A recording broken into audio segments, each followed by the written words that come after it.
नमस्कार मित्रांनो, agricultural engineering ह्या यूट्यूब चॅनलमध्ये आपलं स्वागत आहे. तर आपण पार्ट 1 पाहिला. तर आज आपण पाहणार आहोत part 2 MCAER PGCET 2021 mock test answer explanation. चला तर मग सुरुवात करूया. तर 101वा प्रश्न होता, the product of eigen values of a matrix is dash its determinant. म्हणजे जे आपण आयगेन व्हॅल्यू फाइंड करतो मॅट्रिक्सच्या त्याचा जो प्रोडक्ट असतो तो मॅट्रिक्सचा डिटर्मिनंट असतो. तर ते कसं आलं आपण पाहूयात. आता समजा एखादा मॅट्रिक्स आहे ए इज इक्वल टू, तर आपण काय करतो आधी लॅम्बडा आय म्हणजे लॅम्बडा एक आयगेन व्हॅल्यू अज्युम करतो आणि त्याला मल्टिप्लाय बाय आपण जो आयडेंटिटी मॅट्रिक्स आहे त्याने मल्टिप्लाय करून आपण तो ओरिजिनल मॅट्रिक्समधून सबस्ट्रॅक्ट करतो. म्हणजे ए मायनस लॅम्बडा आय आपण जर केलं तर आपल्याला 7 minus lambda 3 3 minus 1 minus lambda असे मॅट्रिक्स भेटतो. मग आपल्याला त्या मॅट्रिक्सचा डिटर्मिनंट फाइंड करायचा आहे. मग तो डिटर्मिनंट फाइंड केल्यावर आपल्याला व्हॅल्यू भेटते lambda square minus 6 lambda minus 16. तर जी व्हॅल्यू येते तिला आपल्याला 0शी इक्वेट करायचं आहे. मग आपल्याला आयगेन व्हॅल्यूज 2 भेटतील, एक -2 आणि एक 8. तर आता आपल्याला मॅट्रिक्स दिलेला होता 7 3 3 मायनस 1. जर त्याचा डिटर्मिनंट आपण फाइंड केला तर त्याची व्हॅल्यू येते -16 आणि आपल्याला जे आयगेन्स व्हॅल्यू भेटल्यात -2 आणि 8 तर त्यांचं मल्टिप्लिकेशन केलं तर व्हॅल्यू येते -16. म्हणजे आपल्याला प्रश्न विचारला होता, the product of eigen values of matrix is it's determinant. The intensity of X-ray depends upon the number of electrons striking upon the target. An instrument which measures the total or global radiation over a hemispherical field of view is called pyranometer. तर पायरॅनोमीटर global radiation आणि पायरोहेलिओमीटर हे direct beam रेडिएशनसाठी वापरतात. या दोन्ही इन्स्ट्रुमेंटबद्दल अजून जाणून घ्यायचं असेल तर वरती तुमच्या राईट हँड कॉर्नरला एक कार्ड येईल, त्यावर क्लिक करून तुम्ही तो व्हिडिओ पाहू शकता. The proportion of wet cow dung and water in slurry feed to the digester is 1:1. म्हणजे आपण जी स्लरी फॉर्म करतो तर त्याच्यात कावडंक आणि वॉटर यांचं प्रमाण 1:1 असतं. म्हणजे आपण समजा 5 किलो कावडंक घेतली तर 5 लिटर वॉटर घ्यायचं. Oryza sativa is scientific name of rice. Oryza sativa लक्षात ठेवा, राईसचं सायंटिफिक नेम आहे. Dimension of surface tension L0 M1 T-2. तर हे कसं आलं आपण पाहूयात आता. सरफेस टेन्शन म्हणजे nothing but force per unit length. मग फोर्सचं युनिट न्यूटन आणि लेंथचं युनिट मीटर. तर न्यूटन म्हणजे फोर्स म्हणजे मास इंटू ॲसिलरेशन. मग मासचं युनिट kg आणि ॲसिलरेशनचं unit metre per second square आणि लेंथचं युनिट मीटर. तर मीटर गेट कॅन्सल, kg पर सेकंड स्क्वेअर. जर त्याचं LMT ॲनालिसिस केलं तर L0 M1 T-2. Dash is an essential step to achieve success in any program. Planning is an essential step to achieve success in any program. Which of the following is not a measure of central tendency? हा statistics मधला question आहे. तर मीन, मोड आणि median हे measures of central tendency आहे. Standard deviation हे central टेंडन्सीचं major नाही आहे. A software application used to locate and display web pages is HTML, Hypertext Markup Language. AND gate is denoted by y is equal to a dot b. तर AND gate, the output of an AND gate will stand in its defined one level if and only if all the input stand at their defined one level. म्हणजे ह्यामध्ये expression दिलं आहे boolean expression y is equal to a dot B. आणि तुम्ही पाहू शकता input A B वरती output आपल्याला काय भेटतं. तर हा चार्ट लक्षात ठेवा आणि कोणतं गेट कशाने रिप्रेझेंट करतात ते देखील लक्षात ठेवा. तर or gate, the output of an or gate will stand in its defined one level if any one or more or all the input stand at their defined one level. तर or gate y is equal to a plus ने denote करतात आणि त्याचं input आणि output आपण पाहू शकता truth टेबलमध्ये. NOT gate, it has a single input and a single output. It inverts the input and so it is called as an inverter. लक्षात ठेवा, नॉट गेटला आपण म्हणतो inverter. The output of the not gate is 0 if the input is 1 and the output is 1 if the input is 0. NAND gate, universal gate देखील म्हणतात या गेटला.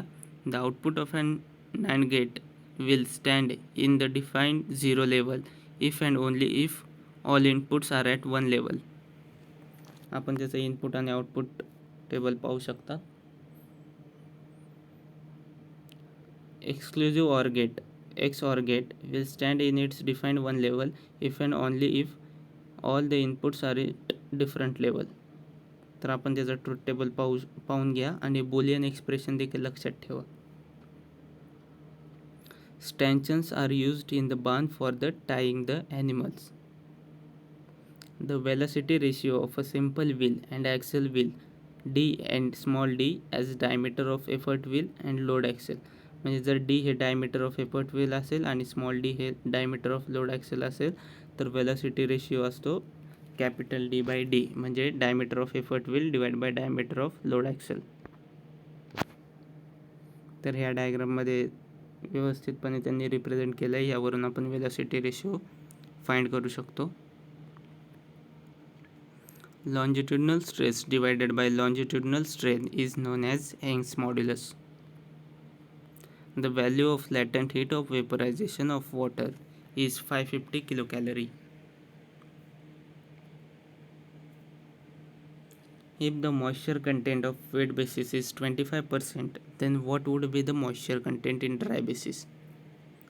तर याचं उत्तर आहे 33%. हे कसं फाइंड करायचं आपण पाहूयात. याचं अजून जर तुम्हाला डीपमध्ये जाणून घ्यायचं असेल वेट बेसिस मॉइश्चर कंटेंटचं ड्राय बेसिसमध्ये कन्वर्जन आणि वाईस वर्सा जर कसं करायचं असेल तर वरती राईट कॉर्नरमध्ये एक कार्ड असेल, तुम्ही त्यावर क्लिक करून तो व्हिडिओ पाहू शकता. तर आपण पाहूयात why dry basis moisture content is more than wet basis. तर वेट बेसिस मॉइश्चर कंटेंटमध्ये weight of water in product divide by weight of product sample आणि ड्राय बेसिस मॉइश्चर कंटेंटमध्ये weight of water in product divide by weight of dry matter of product sample. म्हणजे wet बेसिसमध्ये तुमचा denominator मोठा आहे म्हणून तुमची व्हॅल्यू कमी येते आणि ड्राय बेसिस मॉइश्चर कंटेंटमध्ये तुमचं डिनॉमिनेटर छोटा आहे म्हणून त्याची व्हॅल्यू मोठी येते. Relationship between wet basis and dry basis moisture content, म्हणजे समजा आता तुम्हाला विचारलं की ड्राय बेसिसवरून वेट बेसिस फाइंड करा किंवा वेट बेसिसवरून ड्राय बेसिस, तर तुम्हाला हे फॉर्म्युले वापरायचे. Dry basis moisture content is equal to moisture content in wet basis divided by 1 minus moisture content in wet basis multiply by 100. Wet basis moisture content in percentage is equal to moisture content dry basis divided by 1 plus moisture content in dry basis multiplied by 100. 1 ton of refrigeration is equal to 210 kilojoule per minute. तर हा प्रश्न खूप महत्त्वाचा आहे. बऱ्याच एक्झाममध्ये हा प्रश्न विचारतात आणि मोस्टली आपण कन्फ्यूज होतो. तर 1 टन ऑफ रेफ्रिजरेशन हे एक युनिट आहे रेफ्रिजरेशन मेजर करायचं. A ton of refrigeration is defined as the amount of refrigeration effect produced by the uniform melting of 1 ton of ice from and at 0 degree Celsius in 24 hours. तर आता आपण जी value पाहिली 210 kilojoule per K जी ती कशी आली आपण ते पाहूयात. Kilojoule per minute. तर latent heat of ice is 335 kg kilojoule per K G. Therefore 1 ton of refrigeration is equal to 1000, कारण की 1 टन म्हणजे 1000 म्हणून आपण 1000 kg म्हणून आपण त्याला 1000ने मल्टिप्लाय केलं आणि ते 24 आवर्समध्ये म्हणून 1000 इंटू 335 डिवाइड बाय 24 इंटू 60 केल्यावर आपल्याला 232.6 किलोजूल पर मिनिट व्हॅल्यू आली. But in actual practice 1 ton of refrigeration is taken as equivalent to 210 kilojoule per minute or 3.5 kilowatt. तर 1 ton of refrigeration is equal to 200 British thermal unit per minute, 210 kilojoule per minute 200 kilo calorie per minute आणि 3.5 kilowatt. तर एकदा तुम्ही याचं conversion factor जर समजून घेतला आणि एकच व्हॅल्यू लक्षात ठेवली तर तुम्ही म्हणजे तुम्हाला ज्या युनिटमध्ये विचारलं आहे उत्तर तुम्ही त्यात कन्वर्ट करू शकता. The recommended belt speed of grain conveying ranges from 2.5 to 2.8 metre per second. ही व्हॅल्यू लक्षात ठेवा, 2.5 to 2.8 metre per second. The percentage of carbon in pig iron varies from 4 to 4.5%. A simple mechanism has 4 links. तर यात आपण पाहू शकता की एक सिंपल मेकॅनिझम आहे आणि त्याच्यात कमी 4 लिंक्स असतात. The ratio of reel peripheral speed to forward speed of combine is termed as reel index. ही एक कंबाईन हार्वेस्टरशी रिलेटेड टर्म आहे, reel index. In disc harrow the angle made by the axis of the arbor bolt with the direction of travel is गँग angle. बऱ्याचदा आपण confuse होऊ शकतो. जर आपल्याला प्लावशी रिलेटेड टर्म्स विचारले असतील तर त्या डिस्क अँगल किंवा टिल्ट अँगल असू शकतात. मग ते काय प्रश्न विचारला त्यावरून आपण लिहायचं. पण in case of disc harrow आणि जर अँगल आर्बर बोल्टशी रिलेटेड विचारला असेल तर त्याचं उत्तर असतं गँग angle. Dash define as the rise of water level which takes place due to the transformation of supercritical flow to subcritical flow. Hydraulic jump असं म्हणतात ज्यावेळेस सुपरक्रिटिकल फ्लोचं कन्वर्जन सबक्रिटिकल फ्लोमध्ये होतं. तर आता त्या हायड्रॉलिक जंपचं क्लासिफिकेशन मोस्टली फ्रॉड नंबरवरून केलं जातं.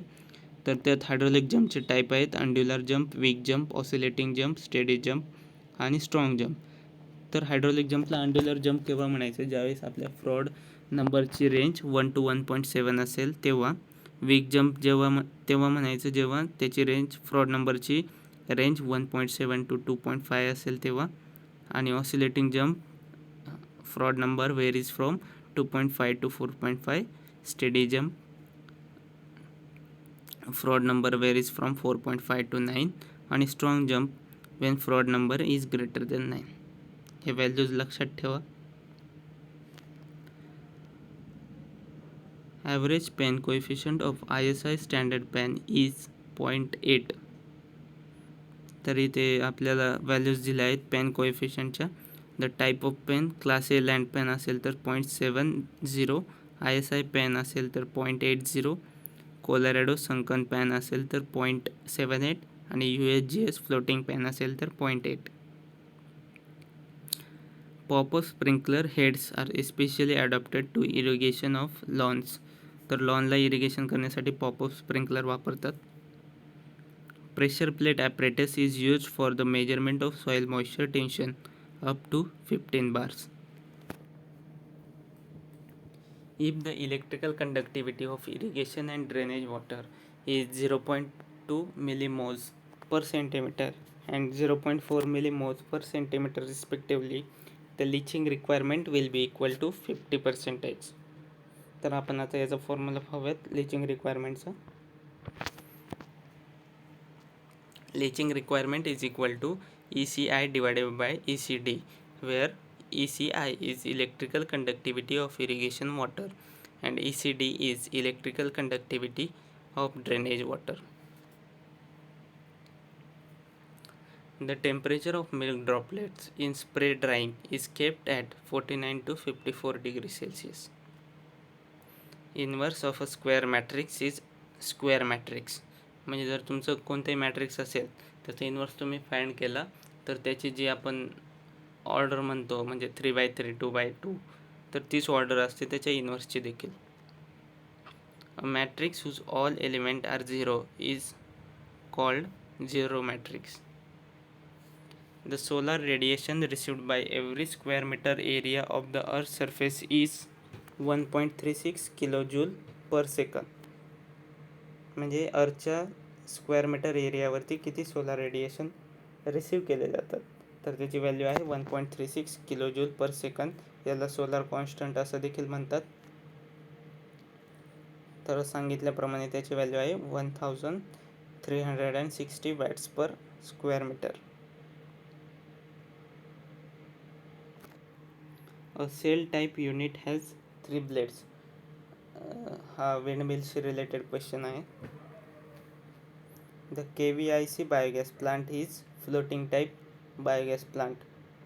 तर त्याच्यात फ्लोटिंग टाईप आणि फिक्स टाईप असे 2 टाईप असतात बायोगॅस प्लांटमध्ये. तर त्याचं क्लासिफिकेशन तुम्ही लक्षात ठेवा. ही डायग्राम पाहू शकता तुम्ही KVIC बायोगॅस प्लांटची. The Bhadla solar park which is the largest solar power plant in the world is situated at Rajasthan. A device for increasing or decreasing an AC voltage is called transformer.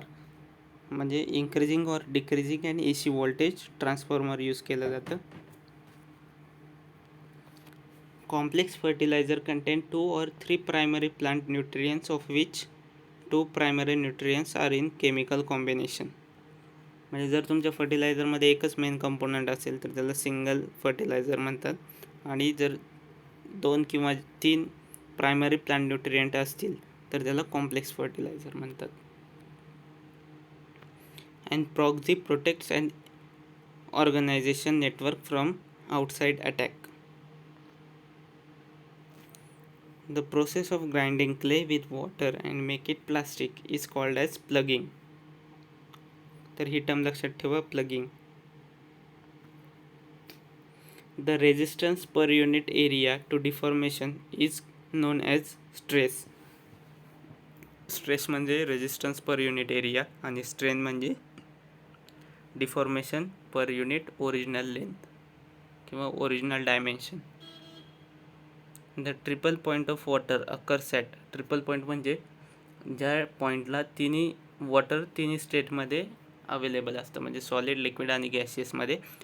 तर ते temperature असतं 0.0098 degree Celsius and 0.64 kilo pascal. The triple point of water is at a pressure of 4.58 mm of Hg and a temperature of 0.01 degree Celsius. तर या डायग्राममध्ये आपण पाहू शकता की triple point, solid region, liquid region आणि vapour region, आणि ह्या तिघांचं एका पॉईंटला जो येतो म्हणजे मीट होतो त्या पॉईंटला आपण ट्रिपल पॉईंट म्हणतो. हा तर प्रेशर वर्सेस टाईमचा ग्राफ आहे. The speed of bucket elevator ranges from 2.5 to 4 metre per second. For laminar flow Reynold number is less than 2000 and 2100. तर रेनॉल्ड नंबर फ्लो, लॅमिनार किंवा टर्ब्युलंट हे रेनॉल्ड नंबरवरून ठरवलं जातं. जर तो रेनॉल्ड नंबर लेस दॅन 2100 असेल तर त्या फ्लोला लॅमिनार फ्लो म्हणतात. आणि आपण मागच्याच याच्यात पाहिलं की लॅमिनार फ्लो आणि uniform flow, turbulent flow, non uniform फ्लोची डेफिनेशन आपण पाहिली मागच्या पार्टमध्ये. Which of the following discipline provides study of relative motion between the parts of a machine. तर त्याचं उत्तर आहे कायनेमॅटिक्स. म्हणजे कायनेमॅटिक्स ही अशी डिसिप्लिन आहे जी relative motion between parts of मशीनची स्टडी करते. Threshing in rotating drum cylinder is due to impact action. In general, tractor frequency should be 3 to 10 Hz. The soil particle of less than 0.1 mm size are subjected to suspension. तर आपण particle size आणि ह्या प्रत्येक स्टेपबद्दल आता पाहूयात. ह्या डायग्राममध्ये आपण अंदाज लावू शकता की सस्पेन्शन म्हणजे काय, साल्टेशन म्हणजे काय आणि सरफेस क्रीप म्हणजे काय. तर ज्यावेळेस particle along the ground move होतो त्याला क्रीप म्हणतात, सरफेस क्रीप. आणि ज्यावेळेस पार्टिकल तुमचा बाउन्स होऊन मूव्ह होतो त्याला साल्टेशन म्हणतात. आणि सस्पेन्शनमध्ये विंडच्या फ्लोनी पार्टिकल सस्पेंड केले जातात. Suspension it occurs when very fine dust and dust particle are lifted in to the atmosphere. They can be thrown in to the air through impact with other particle or by the wind itself. मी सांगितल्याप्रमाणे हवेमुळे किंवा एखाद्या दुसऱ्या पार्टिकलला त्यांची धडक झाल्यामुळे ते एअरमध्ये फेकले जातं. The soil particles of less than 0.1 mm size are subjected to suspension. म्हणजे ज्या पार्टिकलची साईज 0.1 मिलीमीटरपेक्षा कमी असते ते शी सब्जेक्टेड असतात आणि around 3 to 40% of soil weights are carried by the suspension method. Saltation. The major fraction of soil moved by wind is through the process of saltation. ह्या प्रोसेसमध्ये soil particle 0.1 to 0.5 mm असते आणि ते series of बाउन्सेसमध्ये move होतात. Depending on soil type about 50 to 75% of the total weight of soil is carried in saltation. Surface creep. तर ह्या प्रोसेसमध्ये the particles are rolled across the surface after coming into contact with the soil particles in saltation. म्हणजे यात particles along surface move होतात. The largest of the erosive particles having diameter between 0.5 to 2 mm are transported and around 5 to 25% of the total soil weights are carried in this fashion.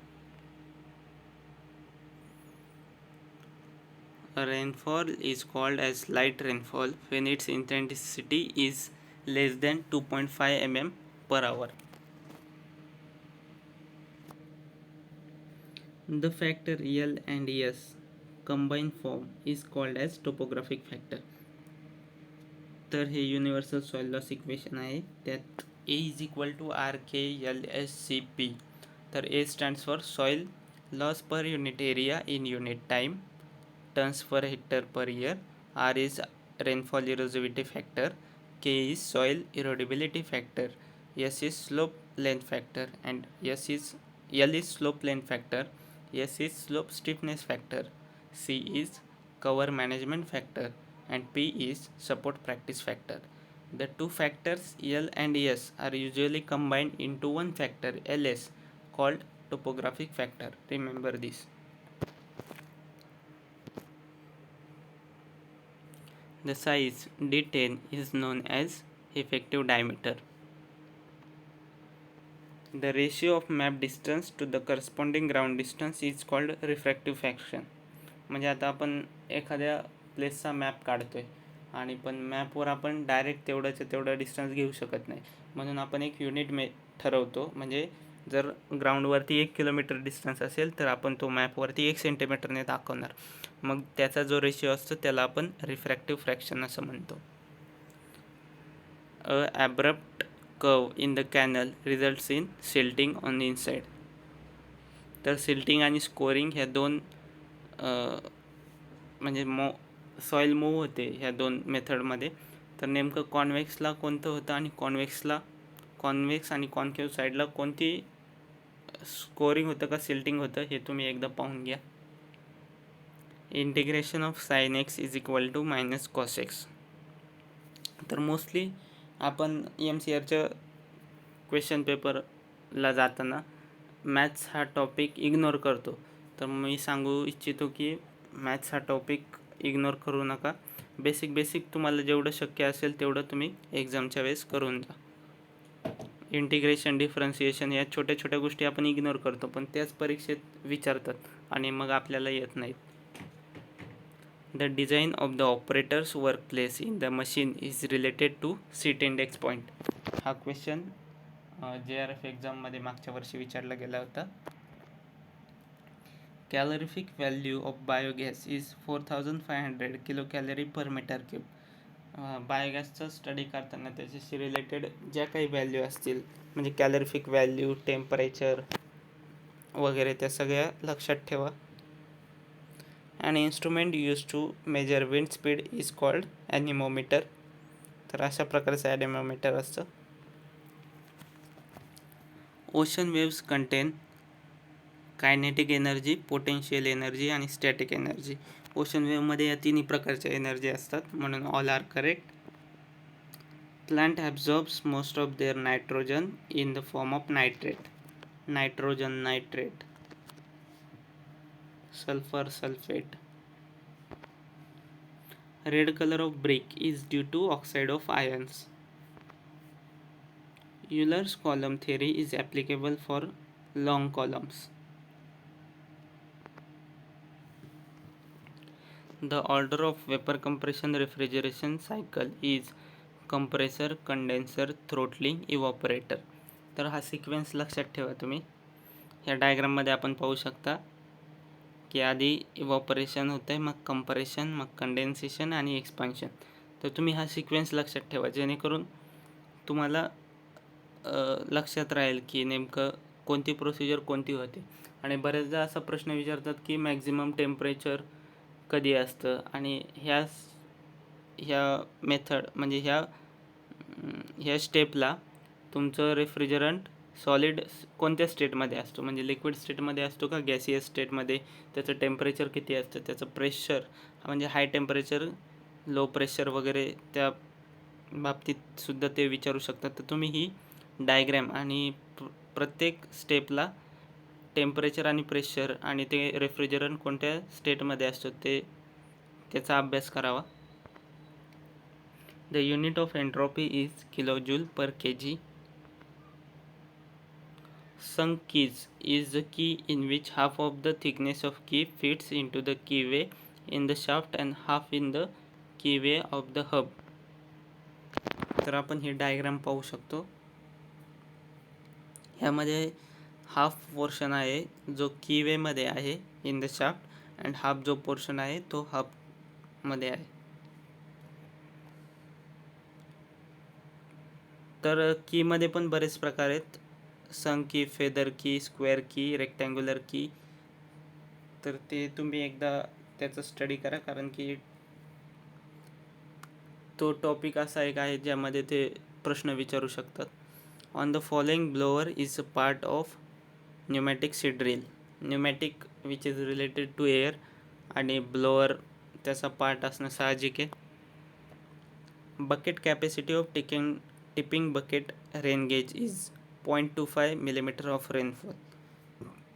तर tipping bucket rain gauge हे एक recording type rain gauge आहे. यामध्ये bucket provide केलेले असते, tipping bucket. तर त्याच्यात त्या एका बकेट अशी डिवाइड केली असते दोन याला. तर त्या एका पार्टची कॅपॅसिटी असते 0.25 मिलीमीटर ऑफ रेनफॉल. ज्यावेळेस एक साईड पूर्ण भरते त्यावेळेस ती दुसरी साईड लिफ्ट केली जाते आणि ह्यातलं पाणी म्हणजे फेकून दिलं जातं आणि मग दुसरी साईड भरते. म्हणजे त्याचं जे मुवमेंट असते ती आपण डिजिटल मीटरशी हे केलेले असते कॅलिब्रेशन. म्हणजे तुमच्या ज्या मुवमेंट आहेत त्यावरून तुम्हाला डायरेक्ट रेकॉर्ड रीडिंग भेटते रेनफॉलची, म्हणून याला रेकॉर्डिंग टाईप रेन गेज म्हणतात. Permanent gully control structure are design in respect of hydraulic and structure. म्हणजे जर आपल्याला गली कंट्रोल स्ट्रक्चर डिझाईन करायचं असेल तर आपल्याला सगळे ॲस्पेक्ट पाहावे लागतात, हायड्रॉलिक आणि structural. Gross command area includes the cultivable as well as non cultivable area. आणि कल्टिवेबल कमांड एरियामध्ये फक्त कल्टिवेबल एरिया असतो. ग्रॉस कमांड एरिया म्हटलं की total cultivable plus non cultivable. Well development is the process of reversal of flow through casing pipe. Multiple well system is specially adapted where there is a problem of waterlogging, salts are present in the deeper layers, hydraulic properties of the aquifer are poor, all of the above. तर याचं सगळं जर असेल तर त्या ठिकाणी multiple well system ही adapted केली जाते. ज्या ठिकाणी तुमचं वॉटर लॉगिंगचा प्रॉब्लेम आहे, सॉल्ट प्रेझेंट आहे डीप लेअरमध्ये, आणि aquifer having poor hydraulic properties. The pitot static tube measures difference in total and static pressure. तर दोन टर्म्स आहे, पिटॉट स्टॅटिक ट्यूब आणि पिझोमीटर. तर तुमचे जे पिटॉट स्टॅटिक ट्यूब आहे ती difference in total and static pressure measure करते, आणि the piezometer measure static pressure of flowing fluid. Delta small d in centimeter due to capital D in hectare per cubic and base period B in days are related as delta is equal to 864 B divided by D. तर हे relation लक्षात ठेवा, बऱ्याचदा आपण confuse होतो ह्या रिलेशनमध्ये. आणि याच्यात पण जर तुमचं सेंटीमीटर मीटर यामध्ये कन्फ्यूज होऊ नका. डेल्टाची व्हॅल्यू सेंटीमीटरमध्ये केव्हा असते, मीटरमध्ये केव्हा असते, आणि मग त्यावेळेस 8.64 कधी वापरायचं आणि 864 कधी वापरायचं ते लक्षात ठेवा. Bernoulli's equation is an equation of conservation of energy. The centrifugal pumps are used for pumping water when discharge is low and head is high. Sprinkler irrigation system performance is considered satisfactory when the minimum value of the uniformity coefficient is 80%. From the hydraulic efficiency point of view, the most efficient cross section of an open channel is semicircular.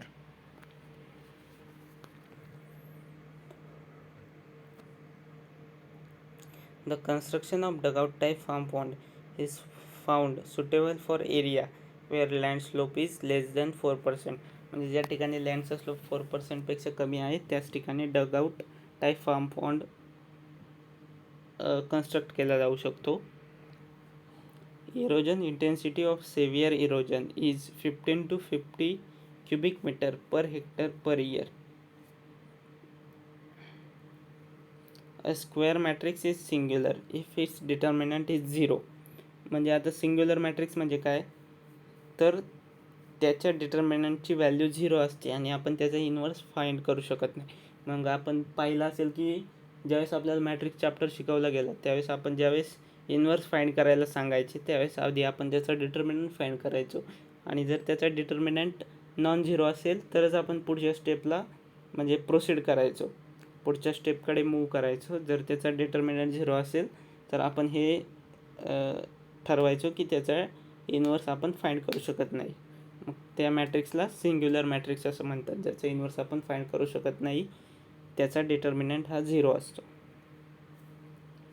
The production of gas from 1 kilogram of wet dung in biogas plant is 0.037 cubic meter.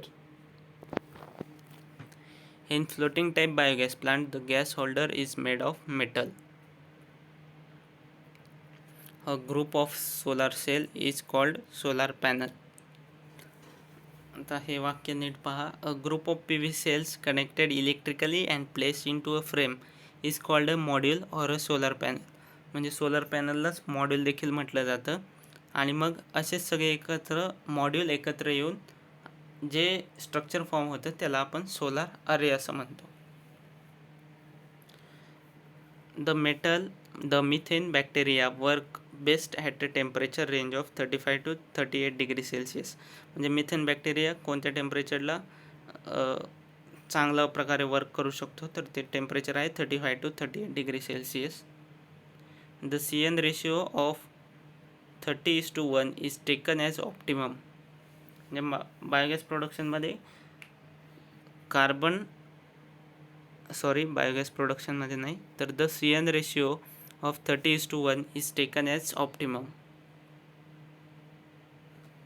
Bioethanol is an environmentally friendly fuel. Bioethanol नावातच bio आहे आणि ते environmental friendly आहे.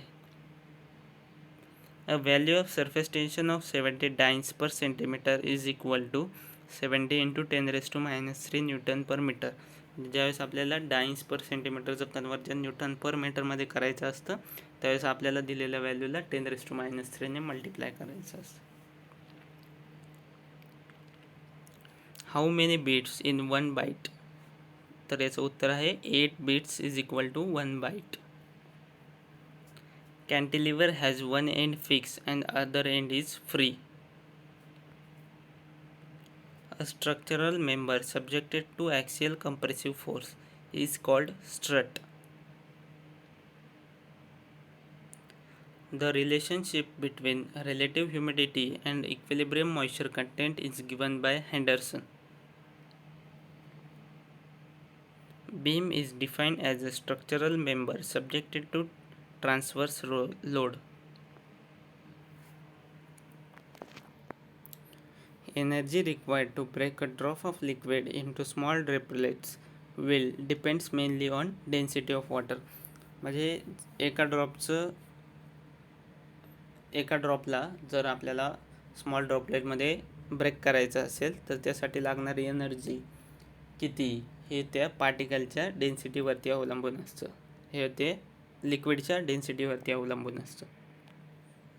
Wet bulb depression is the difference between dry bulb temperature and wet bulb temperature.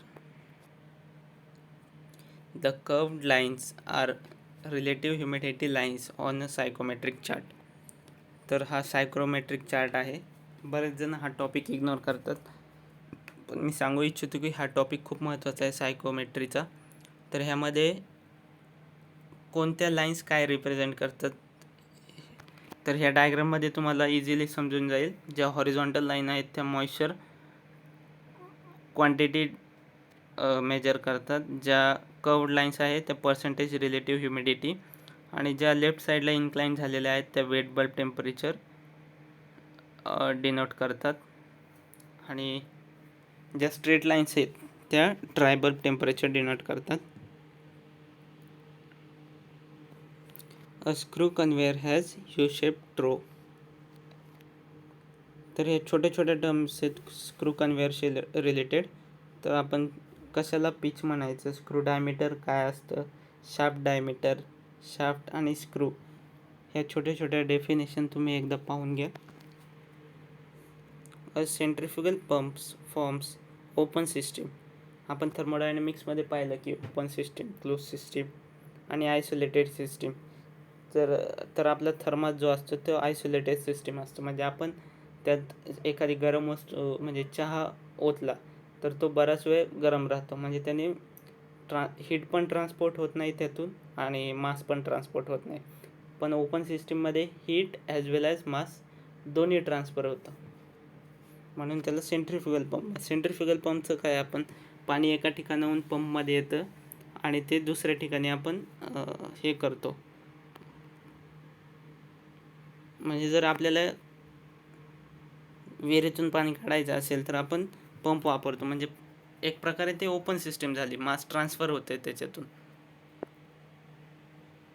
Relationship between the number of links L and number of pairs P is given by P is equal to 2L - 4.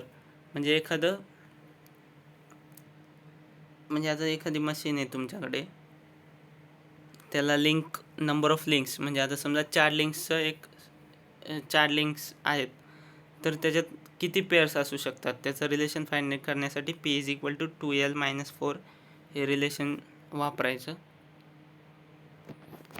तर याच्यावरून आठवलं की बऱ्याचदा ह्या sliding pair, turning pair, screw pair ह्या विचारल्या जातात, पण आपल्याला त्यातला डिफरन्स किंवा एक्झाम्पल माहीत नसतात, म्हणून मुद्दाम हा पॉईंट एक्स्ट्रा ॲड केला आहे. Sliding pair when 2 pairs having sliding motion related to each other. तर त्याचे एक्झाम्पल आहे piston and cylinder, rectangular rod in rectangular hole. Turning pair when one element revolves around another element, it forms a turning pair. Example, shaft in bearing, rotating crank at crank pin. Screw pair. This is also known as helical pair. In this type of pair, two mating elements having threads on it or its relative motion takes place along a helical curve. Example आहे nut and screw pair. Rolling pair when one element is free to roll over the other one. Ball and rolling, त्याला आपण rolling pair म्हणू शकतो. Spherical pair when one element move related to other along a spherical surface. तर ball and socket joint हे spherical पेअरचं example आहे. A device used for manual harvesting of crop is sickle. म्हणजे sickle आपण विळा manual harvesting of क्रॉपसाठी वापरतात. Swirl plate is a part of cone nozzle. The operation that performs to open up any cultivable land is called primary tillage. A line joining points of equal elevation is called a contour line.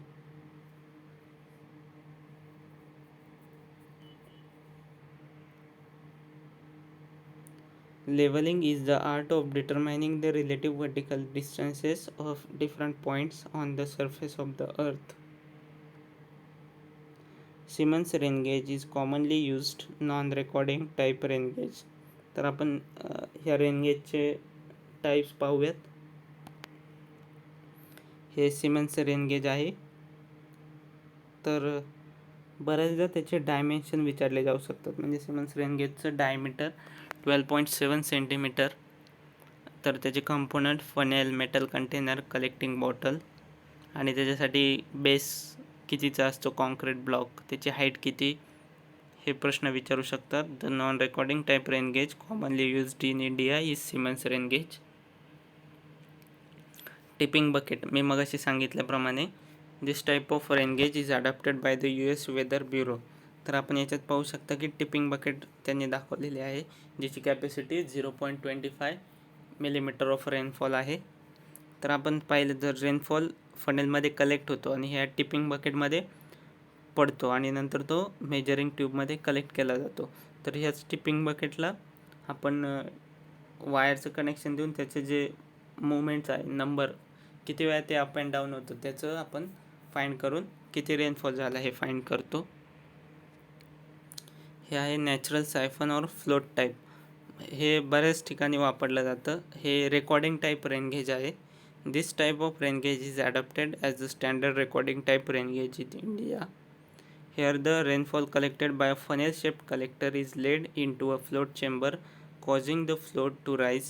As the float rises, a pan attached to the float records the elevation of the float on a rotating drum driven by clockwork mechanism.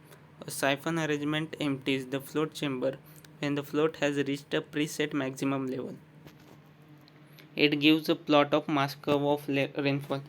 म्हणजे तुम्हाला इथे graph attach करावा लागतो. त्या ग्राफवरती तुम्हाला automatically pen जो असतो तो वर खाली मूव्ह होऊन तुम्हाला तो किती रेनफॉल झाला त्या पर्टिक्युलर डेला ते सांगतो.